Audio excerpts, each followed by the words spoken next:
Assalamualaikum warahmatullahi wabarakatuh. Waalaikumsalam warahmatullahi wabarakatuh. Selamat siang Kang Faiz. Selamat Apa siang kabarnya? Kang Sadam. Alhamdulillah sehat ya. Alhamdulillah. Lama gak ketemu ya? Iya Kang, ini kesibukan kuliah kan biasa. Ya Kang, di sini kami kan dari kelompok 128 KKN UIN. Ya, dari rumah di sini dengan tujuan mau sharing-sharing kan terkait hari santri kan ini. Oh ya, bentar lagi hari santri kan ya? Iya kan, tanggal 22 Oktober. 22 Oktober ya. Jadi gini kan, santri sekarang kan sudah menghadapi tantangan yang sangat sulit, terutama di era modern ini, digitalisasi kan. Jadi setidaknya kami ingin tahu, ingin sharing kepada Kang Faiz, ingin menggali pengetahuan dari Kang Faiz yang sudah lama menjadi santri ya kan ya. Santri kalong. Yang baik Kang, ini apa sih Kang sebenarnya santri milenial menurut Kang Faiz itu seperti apa ya kira-kira? Oh, santri milenial ya. Ini karena topiknya hari santri, berarti kan milenial dikasih semangat hari santri juga ya. Iya Kang, siap. Kalau hari santri sendiri kan semangatnya itu dulu para santri yang berjuang itu adalah jihad kan. Jadi memberantas kebatilan, kezaliman pada waktu itu dengan semangat santri pada waktu itu. Nah, kalau dikaitkan dengan zaman sekarang, misalnya yang istilahnya Mas Adam tadi adalah santri milenial ya. Milenial itu kan zaman 90-an, mulai 92 kalau nggak salah sampai 98 beberapa gitu. Itu masa-masa milenial. Artinya orang yang lahir pada tahun-tahun itu orang yang adaptif, cepat, kemudian berpikiran maju, bahkan bisa membuat sebuah alat untuk dinikmati oleh generasi selanjutnya. Itu milenial kan. Berarti kalau diartikan santri milenial berarti santri yang hidup di zaman yang adaptif, kemudian transformatif, terus bisa mengupdate pikiran-pikiran yang lebih terbuka gitu kan, tidak cepat. Ya mungkin seperti itu kan santri milenial kalau bagi saya ya. Berarti kalau prakteknya kan kalau ada apa-apa, misal kalau dulu ngajinya itu ya bandungan seperti sama kiai di depan, kemudian dia nyampaikan, kita cuma mencatat gitu. Mungkin kalau sekarang bisa di segi interaktif, kemudian dibuat konten dan segala macam gitu. Jadi kalau saat ini banyak media yang untuk kita belajar gitu. Bisa dari mana saja kita media. Terus gini kan, di sini kan teknologi ini gimana sih biar berselisihan sama santri yang sekarang? Sebetulnya apa sih peran teknologi untuk santri itu? Oh, sangat bermanfaat sekali ya. Jadi teknologi itu kan adalah kayak kemajuan juga kan. Kalau orang-orang kalau gaming atau gamer, orang yang main game, adanya teknologi baru kan mempunyai giro untuk membuat game yang lebih baru lagi. Itu para game-game. Jadi sedangkan kalau santri itu ya bagaimana kita mengtransfer pemikiran keislaman yang ada di pesantren itu dengan menggunakan teknologi kan biar lebih cepat dan bisa dinikmati oleh orang banyak. Kayak misal ya ini seri-seri dakwah Islamiyah ya. Dulu itu saya hidup di desa kan, kalau ada pengajian umum itu di desa kan buat call call itu ya, kayak mobil call itu kan, atau kalau salah itu pakai sound besar, halo malam ini akan ada pengajian umum kan. Kalau dulu kan gitu, muter kampung sampai berapa minggu sekali gitu kan. Jadi sebulan itu ada pengajian, diumumkannya itu lewat toa itu. Tapi sekarang kan enggak. Sekarang cukup misal buat flyer di share WA, itu di share apa. Lah akhirnya orang-orang kan akan berbondong-bondong menuju tempat pengajian tersebut karena ada flyer yang nyebar di grup WA tersebut. Jadi itu memudahkan lah, menyekat kesulitan masa lalu dengan sekarang. Kayak apalagi sekarang zaman online itu ya, pos kemarin itu para kiai yang biasanya ngajar ke santrinya langsung face to face, langsung di depan mata gitu. Tapi sekarang kita bisa menikmati di tempat yang berbeda.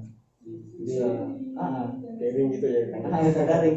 Kayak saya misal pengen belajar sama kiai siapa gitu yang ada di Jawa Timur, kan jauh jaraknya. Saya di Jawa Tengah, Jawa Timur. Kalau dulu kan sampai ke sana jalan kaki, terus kalau pakai kendaraan, tapi sekarang kan bisa buka channelnya. Karena di pesantrennya itu kadang anak-anaknya kiai atau pengurusnya itu kan buat channel YouTube untuk kiainya gitu. Udah terjadwal ngajinya gitu. Iya, udah terjadwal ngajinya. Cari-cari ini hari ini ngaji ini kan tinggal ikut gitu. Jadi itu kemajuan teknologi bagi santri yang sangat bermanfaat sekali, terutama dalam dakwah ya. Dakwah menyebarkan ajaran keislaman itu. Iya kan, ini kan terutama ini kan dari santri itu kan menghadapi yang namanya istilahnya gejolak teknologi gitu kan. Bagaimana sih seorang santri, bahkan kita sendiri sebagai orang santri itu tidak ketinggalan gitu kan. Kalau tidak ketinggalan berarti kita harus ngebut. Kita harus seimbang ya kan sama teknologi itu ya. Kalau dulu istilahnya ini kan, karena saya juga di pesantren yang tanda kutip salaf ya, nggak modern, itu dianggap santri itu ketinggalan zaman, atau santri itu ketinggalan. Kalau pulang itu di pondok nggak pegang HP kan, nggak punya Instagram, nggak punya apa. Itu kalau pulang teman-temannya udah buat Instagram, wah ketinggalan. Emang dalam satu sisi kita mungkin agak ketinggalan dalam itu ya, sosial seperti itu, media sosial gitu. Nah, untuk sekarang berbeda dengan zaman dulu. Coba kita lebih adaptif, lebih terbuka dengan media sosial. Jadi doktrin yang anti media sosial itu menurut saya udah nggak berlaku kan. Kalau dulu kan kayak kiai misal jangan banyak main HP gitu kan, karena banyak gangguan, atau ya karena dulu tanda kutip HP itu dibilang negatif gitu. Tapi sebenarnya kayak media sosial atau HP itu kan bisa dibuat hal negatif ya bisa. Buktinya berita hoax macam-macam ada semua kan lewat internet, lewat media sosial. Tapi juga di sisi lain itu bisa menjadi hal yang sangat positif sekali. Nah, yang menempati posisi sangat positif itu kan harusnya santri itu kan, buat mengimbangi yang negatifnya. Nah sekarang kalau dilarang terus, jangan terjun ke media sosial, nanti negatif. Nah itu nanti yang negatif malah tambah besar. Kita yang perannya itu memberikan apa ya, sinar positif atau apa gitu, itu malah nggak ada. Iya kan, benar kan. Terlebih di sini kan, kalau ada pondok yang masih menggunakan metode zaman dulu misalnya, masih ngaji manual dan sebagainya, terus santri-santrinya juga dibatasi nggak boleh pakai HP gitu. Itu gimana kan? Itu apakah salah dari kiainya atau memang ada apa istilahnya ya, peraturan sendiri itu pondoknya? Aslinya nggak salah ya. Jadi kan ada masa ini kan, masa penggemblengan ya, tahapan-tahapan apa belajar kan ada tahap penggemblengan, terus tahap menengah, terus tahap mengembangkan gitu kan. Saya juga sangat setuju kalau santri-santri yang masih muda-muda, artinya muda itu masih anak-anak lah ya, masih pemula, istilahnya mubtadi lah ya, pemula, itu dilarang pakai HP misalnya, dilarang mengakses internet. Itu setuju saja, karena dia biar fokus dulu di pelajaran-pelajaran yang dasarnya. Karena gini Kang, umur seusia misal 12 sampai berapa 15-an segitu ya, itu usia yang masih menyenangkan bagi mereka, puber lah ya. Terus menyenangkan kalau dikasih gadget atau apa tanpa pendampingan, itu bisa saja dia akses apa aja kan, aksesnya negatif kan. Lupa ngajinya. Lupa ngajinya. Mending kita anak-anak yang santri yang kecil-kecil itu kita gembleng, kita didik soal intelektualitasnya dia, soal pokoknya diisi kapasitas keilmuannya yang urut. Lah terus kalau sudah tahap-tahap mengembangkan, Nah itu baru kita kenalkan dengan media sosial, teknologi dan macam-macam gitu kan. Tentunya dengan pengawasan gitu ya kan? Iya, tentunya dengan pengawasan. Iya. Iya. Lah dalam saya pernah baca itu kan tahap pembelajaran dalam kitab Ta'lim Muta'alim itu mungkin sangat familiar ya di pesantren Ta'lim Muta'alim gitu kan. Iya. Karyanya Ad-Darmuji kalau nggak salah ya. Itu kan ada tahapan pelajar. Pertama tadi mutawasid, muntahi kalau nggak salah. Muntahi itu udah pola udah menguasai. Kalau mubtadi itu istilahnya masih pemula, dia sebisa mungkin kayak ada pengekangan gitu. Jangan sampai dia bebas dia apa gitu. Nah kalau mutawasid itu tahapnya agak menengah. Jadi udah dasar udah dikuasai, terus tinggal mempelajari hal-hal yang berkaitan dengan itu dan sifatnya itu meluas. Nah kalau muntahi itu baru orang-orang boleh ekspos dari mana saja, jadi biar keilmuannya itu runtut gitu.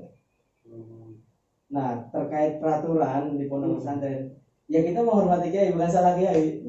Jadi pengenalan teknologi itu ada tahapnya, ada tahapnya, tidak langsung kalau ada peraturan dilarang main HP salah kiai, enggak. Itu kebijakan masing-masing sih, perspektifnya berbeda-beda. Tentunya semua aturan kiai itu ada segi positifnya juga. Pasti ada itu. Ya, pasti itu. Kan kiai kan menganggap santri itu kayak anaknya ya. Jadi tidak mungkin memberi peraturan yang tidak baik atau tidak bermanfaat untuk muridnya itu, santrinya itu.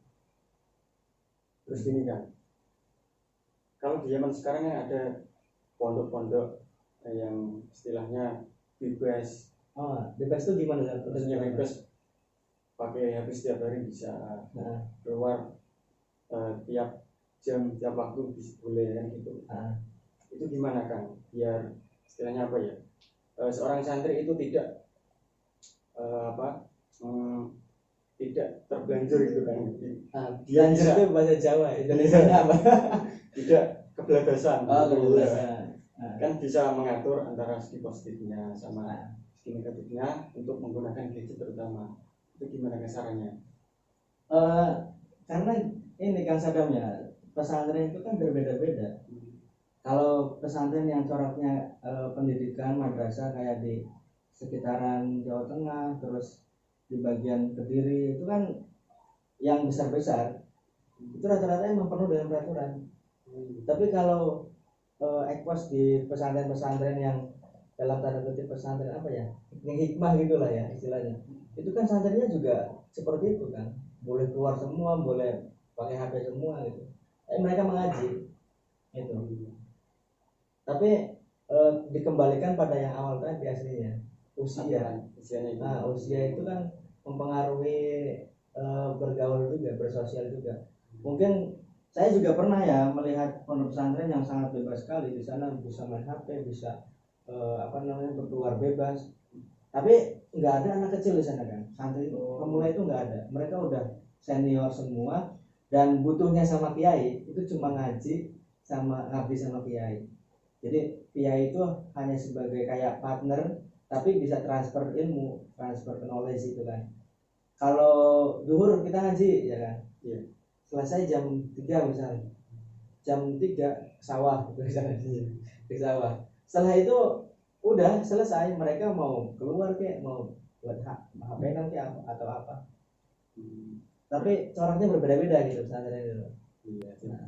Yang penting si santrinya sendiri bisa mengatur lah istilahnya. Sudah tarafnya sudah misalnya dewasa, mungkin kalau kita larang malah nanti berbahaya gitu ya. Mungkin ada tingkatan itu ya kan, tingkatan sekali kan pelajar itu. Kalau istilahnya Ghazali itu ada umum itu orang umum, ada khawas orang ya khusus orang, terus ada khawasul khawas, elit lah. Kan itu diberlakukan berbeda kan. Kayak misal saya praktek ya, ini keluar dari konteks sedikit lah. Kayak misal puasa gitu kan. Puasanya orang awam kan cukup menahan lapar dan minum saja. Tapi kalau puasanya khawas itu misal tokoh misalnya, tokoh ahli agama lah, dia harus ada menutup pandangan, ya kan, kuasa pandangan, kuasa berbicara, gitu kan.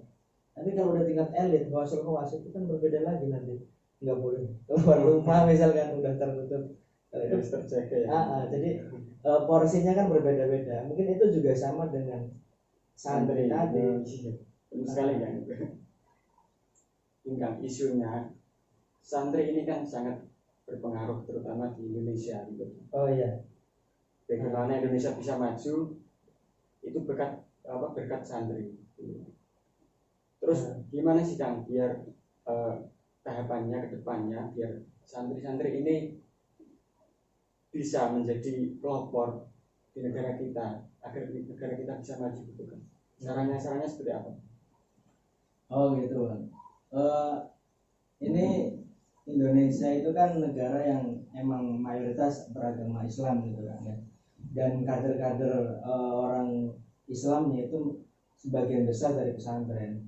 Sehingga menuju ke emasnya Indonesia, yang pertama kali diperhatikan itu adalah orang-orang pesantrennya.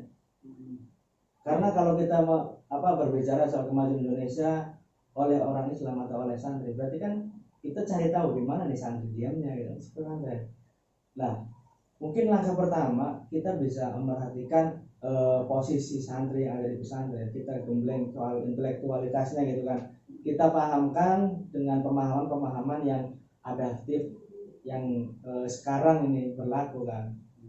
Itu yang pertama mungkin ya, soal intelektual. Yang kedua bisa jadi soal praktik di lapangannya. Ya harus cuma belajar tapi harus praktik itu. Iya kan? Juga. Jadi ada teori, ada ajaran gitu kan. Iya benar. Ajaran praktisnya bagaimana? Kalau teori terus kayak di pesantren kita dihidangkan dengan beberapa perspektif ulama gitu kan.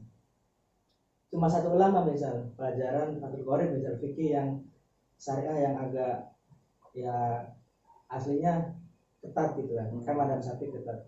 Kita kalau keluar kan kita nggak bisa menghakimi orang-orang dengan semua madhab Syafi'i kan. Di luar itu berbeda-beda. Bahkan nggak berbeda madhab, berbeda ideologi mungkin ya, Islam yang berbeda-beda.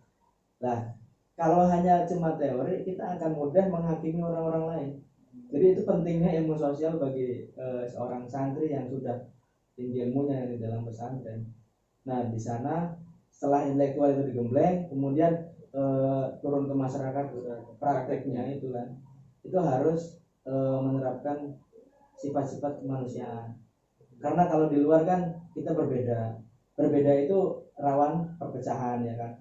Ya solusinya dari perpecahan adalah kemanusiaan. Kita sama-sama manusia kok ya. Kita sama-sama diciptakan oleh Tuhan. Masa kita mau merasa benar sendiri atau apa? Justru yang susah malah prakteknya kan. Iya, susah prakteknya. Kalau belajar semua orang ini bisa, teori ini bisa. Belajar prakteknya itu yang di masyarakat. Di masyarakat. Karena coraknya kan berbeda-beda masyarakat. Ya bisa disamakan semuanya. Gitu. Baik Kang, terima kasih Kang untuk yang terakhir. Pesannya untuk santri milenial sekarang apa kan? Santri milenial sekarang harus menguasai media ya. Canggih kecutnya gitu. Canggih. Jadi saya melihat ini kan, misal santri-santri modern, santri-santri salaf itu istilah yang dikotak-kotakan saja aslinya kan. Aslinya santri ya santri aslinya. Kita kalau mengaji di dalam pesantren kan banyak orang luar yang nggak bisa pesantren juga. Nah, itu jarang sekali bisa menikmati atau bisa mendapat kemanfaatan dari santri. Sulit kan, karena harus masuk pesantren. Oleh karena itu sekarang harusnya santri itu melek media. Jadi misal hari ini ngaji soal ajaran dakwah Wali Songo atau kaulnya Imam Syafi'i, ya kan? Bagaimana caranya hasil ngaji tersebut bisa dinikmati juga oleh orang luar? Ya caranya kita buat konten, ya kan? Santrinya buat konten, mulai show up lah, mulai memperlihatkan diri. Ini enggak berbicara soal ria ya, tapi ini edukasi lah. Iya, edukasi.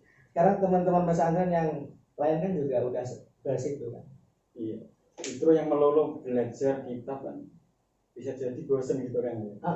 Perlu ada konten, ada model pembelajaran yang baru, inovasi baru lah. Oke. Untuk mengimbangi juga sih.